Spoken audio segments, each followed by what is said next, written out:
Hello students, कैसे हो आप लोग। आज हमारा जो नेक्स्ट टॉपिक है वो है श्वसन तंत्र का। हमने पिछले टॉपिक में आपको पढ़ाया था कि पाचन तंत्र क्या होता है, उसकी क्रिया विधियाँ। तो आपने यदि तक वो दोनों वीडियो नहीं देखी हैं तो इस वीडियो के डिस्क्रिप्शन में उनका लिंक दिया गया है, आप जाके उन दोनों वीडियो को देख सकते हैं। तो आज हमारा टॉपिक है वो हम स्टार्ट करने जा रहे हैं श्वसन तंत्र। श्वसन क्या है? हमारे शरीर में गैसों के द्वारा होने वाली क्रिया, जैसे आप अपने चेस्ट पे हाथ रखो, आपको ऊपर नीचे होता हुआ महसूस होगा, तो ये क्या है? ये श्वसन है। हमारे शरीर के अंदर श्वसन हो रहा है। तो श्वसन जिस तंत्र के द्वारा होता है उसे कहते हैं श्वसन तंत्र। तो श्वसन तंत्र जो होता है वो 3 प्रकार का होता है।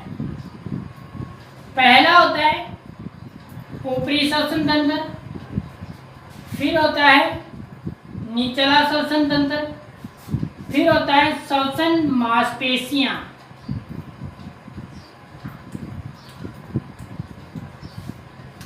ऊपरी श्वसन तंत्र, निचला श्वसन तंत्र, फिर श्वसन मांसपेशियां। तो ऊपरी जो श्वसन तंत्र होता है उसके अंदर आता है मुख, गर्सनी, नासिका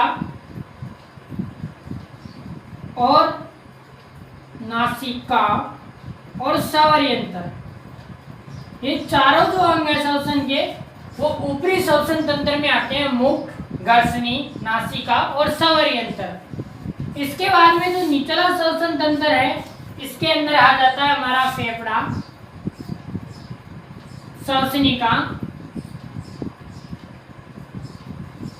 श्वसनिका ये आ जाता है इसके अंदर। और जो हमारी श्वसन मांसपेशियां उसके अंदर हमारी श्वसन मांसपेशियां आ जाती हैं।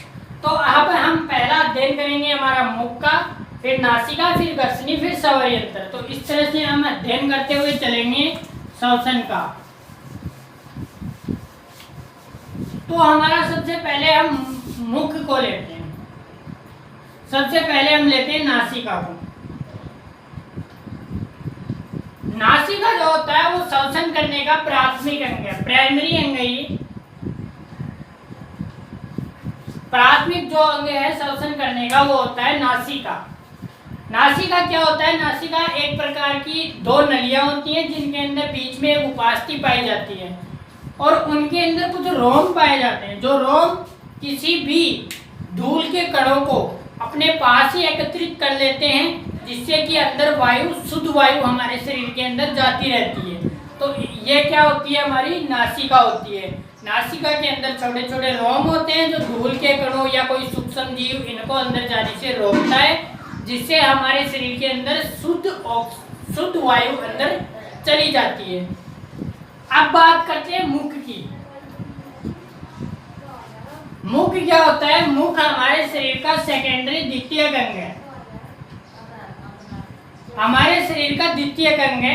इसके द्वारा जो वायु जाती है हमारे शरीर में वो शुद्ध वायु नहीं जाती है, वो एक अशुद्ध वायु होती है, क्योंकि हमारे शरीर के अंदर किसी भी प्रकार का कोई रोम नहीं पाया जाता है।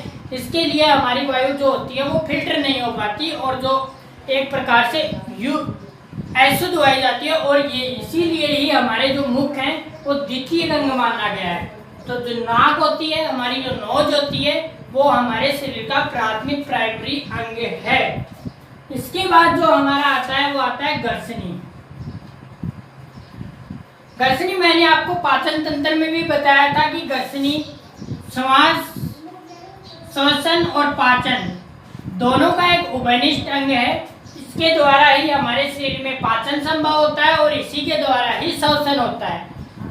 तो ये एक तरह का पाचन अंग है। और मैंने पिछले चैप्टर में भी आपको क्लियर किया था कि जो गर्सनी होती है वो 3 प्रकार की होती है, अधोगर्सनी, नासागर्सनी और कंठगर्सनी। नासागर्सनी, अधोगर्सनी और कंठगर्सनी। जो श्वसन होता है वो नासागर्सनी के द्वारा होता है। नासागर्सनी, कंठगर्सनी, ये 3 प्रकार की होती है। तो जो नासागर्सनी के द्वारा हमारा श्वसन होता है, तो नासागर्सनी होती है वो कंठगर्सनी से जुड़ी हुई होती है। और इसके नीचे की तरफ एक घाटी ढक्कन पाया जाता है जो एक तरफ आहार नाल में खुलता है, एक तरफ श्वसन भाग में खुलता है।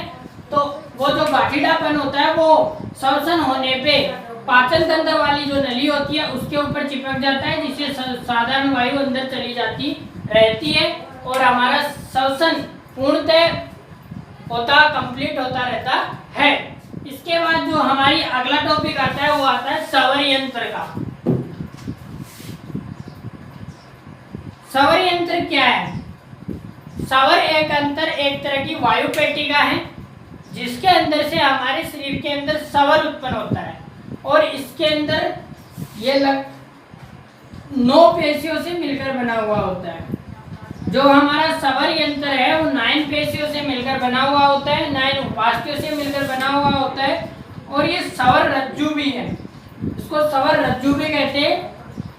और इसके द्वारा जो ये वाला होता है यहाँ पे, यही है हमारा श्वसन रज्जु या श्वसन यंत्र। यहीं से इसको वाक केंद्र भी कहते हैं, वाक केंद्र। तो इसके द्वारा हमारे शरीर में ध्वनि उत्पन्न की जाती है। हमने पढ़ लिया ऊपरी सिरा, श्वसन तंत्र का ऊपरी सिरा पढ़ लिया। अब हम पढ़ेंगे निचला सिरा, निचला श्वसन तंत्र। श्वसन तंत्र 3 प्रकार के मैंने आपको बताए थे, ऊपरी श्वसन तंत्र, निचला श्वसन तंत्र और श्वसन मांसपेशियां। तो अब हमारा जो नेक्स्ट टॉपिक स्टार्ट होता है वो होता है निचला श्वसन तंत्र। निचला श्वसन तंत्र में सबसे पहला जो भाग आता है वो आता है श्वास नली। श्वास नली क्या होती है? श्वास नली एक प्रकार की सीधी नली होती है। देखो ये यहाँ पे मैं इनका छोटा सा चित्र बना देता हूँ। ये हमारी श्वास नली हो गई, ये हो गई हमारी श्वास नली। ये मैं आगे बताऊंगा आपको क्या क्या होते हैं सारी चीजें। ये हो गई हमारी श्वास नली। श्वास नली के ये श्वास नली लगभग 5 इंच लंबी होती है। श्वास नली लगभग 5 इंच लंबी होती है और इसके अंदर सी आकार के छल्ले पाए जाते हैं। जो जब श्वास नहीं आता है इसके अंदर, कई बार क्या होता है कि श्वास नली के अंदर प्रॉपर श्वास नहीं जा पाता, तो जो ये सी आकार के जो छल्ले होते हैं, ये सी आकार के छल्ले इस श्वास नली को चिपकने से रोकते हैं, जिसके कारण हमारे शरीर में दम नहीं घुट पाता। कई बार आपने देखा होगा गला दबाने से आदमी का दम घुट जाता है, तो ये छल्ले क्या होते हैं, चिपक जाते हैं गला दबाने से। लेकिन ये जो श्वास नली होती है इसके अंदर सी आकार के छल्ले पाए जाते हैं, जो कभी हमारे शरीर में श्वास की सप्लाई बंद कम हो जाती है तो ये छल्ले श्वास नली को चिपकने से रोकते हैं। ये हो गया आपकी श्वास नली। और ये उपकला उत्तक की बनी होती है, उपकला उत्तक की बनी हुई होती है श्वास नली। श्वास नली के अंदर सी आकार के छल्ले पाए जाते हैं जो इसे चिपकने से रोकते हैं। इसके बाद जो आती है हमारी आती है श्वसनी। श्वसनी जो आती है, श्वसनी ये हमारी क्या होती है, ये हमारी हो गई श्वास नली। अब ये जो यहाँ से यहाँ तक है ये हो गई हमारी श्वसनी। श्वसनी क्या होती है कि जो श्वास नली आगे विभाजित होकर 2 नलिकाओं का निर्माण करती है, उन्हें श्वसनी कहते हैं। और श्वसनी आगे मिलकर छोटी छोटी नलिकाओं में खंडित हो जाती है, इन्हें क्या कहते हैं, श्वसनिका कहते हैं इनको। आगे छोटी छोटी और नलिकाओं में व्यवस्थित हो जाती है तो इनको क्या कहते हैं, श्वसनिका। और श्वसनिका आगे गुंडीदार कूप नुमा संरचना का निर्माण करती है, जिसे कूपिका कहते हैं। तो जो श्वसनी होती है वो श्वास नली से 2 भागों में बंटकर अलग अलग हो जाती है। फिर जो श्वसनी होती है वो आगे श्वसनिकाओं, प्राथमिक द्वितीयक तृतीयक श्वसनिकाओं का निर्माण करती है और उसके आगे जो एक घुमावदार कूपनुमा संरचना होती है उसे कहते हैं कूपिका। तो ये हो गई आपकी श्वसनिका।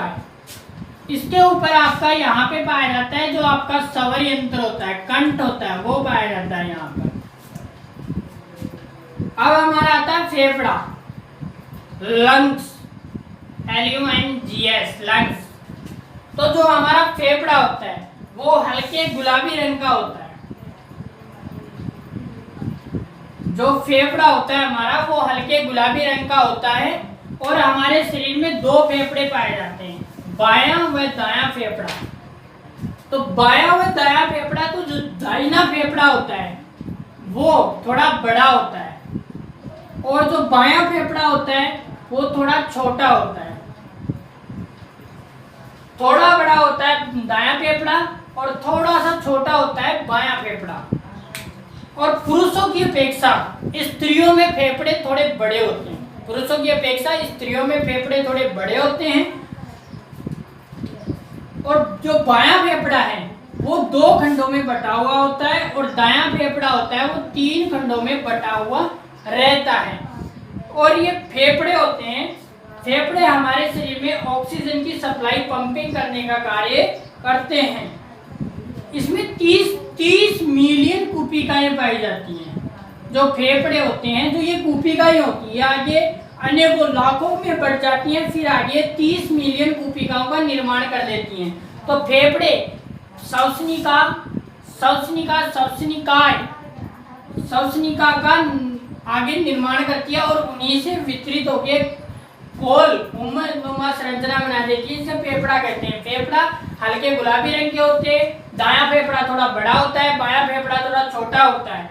और बायां फेफड़ा के दो पार्ट्स में डिवाइड होता है, ये 2 भागों में बटा होता है। और जो दाहिना फेफड़ा होता है वो 3 भागों में बटा होता है।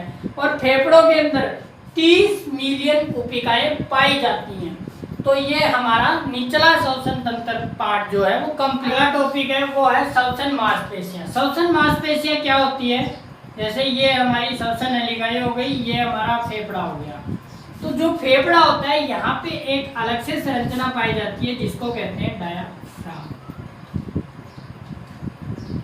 तो जब हमारे शरीर के अंदर वायु नासिका से होती हुई फेफड़ों के अंदर प्रवेश करती है तो शीतलन से वायु फेफड़ों से, जब हमारे शरीर के अंदर वायु बहुत सारी यहाँ पे बढ़ जाती है तो ये शिथिल होना स्टार्ट हो जाते हैं और शिथिल होने से जो वायु होती है वो बाहर निकल जाती है। इस क्रिया को कहते हैं शीतलन। और जब हमारे शरीर के अंदर वायु नहीं रहती है तो अंदर की ओर वायु प्रवेश करती है, इसको कहते हैं संकुचन। हमारे फेफड़ों के अंदर जब ये फैलाव कम हो जाता है तो ये हमारे शरीर में फैलने लग जाते हैं, तो इस क्रिया को कहते हैं संकुचन। और जब ये बाहर निकलता है तो इसे कहते हैं हम शीतलन।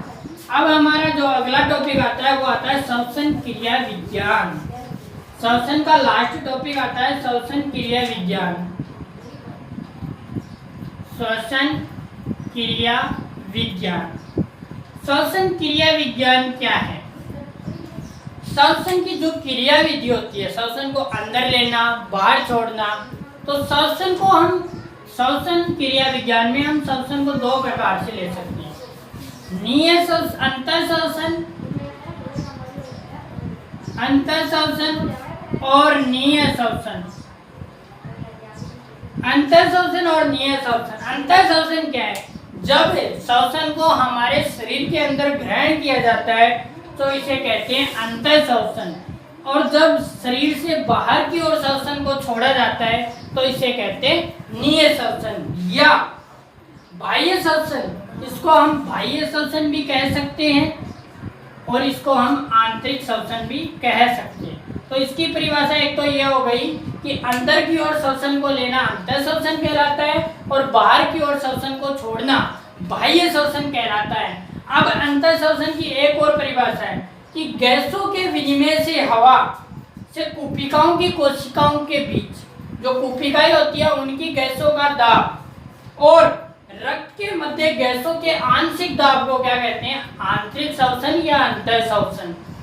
यानी कि जो कूपिकाओं के अंदर गैस होती है और जो रक्त के मध्य गैसों के आंशिक जो दाब होता है दोनों के बीच में, उस दाब के अनुपात को क्या कहते हैं? अंतर श्वसन कहते हैं। और नीय श्वसन किसे कहते हैं? नीय श्वसन कहते हैं गैसों के विनिमय के कोशिकाओं के मध्य प्रवाहित रक्त तथा ऊतकों के मध्य विसरण, इसको क्या कहते हैं? नीय श्वसन कहते हैं। गैसों के प्रवाह के कारण गैसों में प्रभावित कोशिकाओं में गैसें और उत्तकों के मध्य विसरण, इन दोनों को क्या कहते हैं?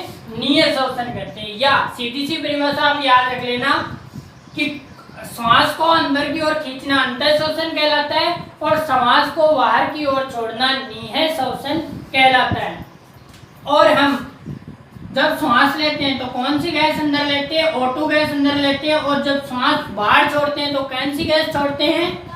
CO2 गैस हम बाहर की तरफ छोड़ते हैं हमारे शरीर से।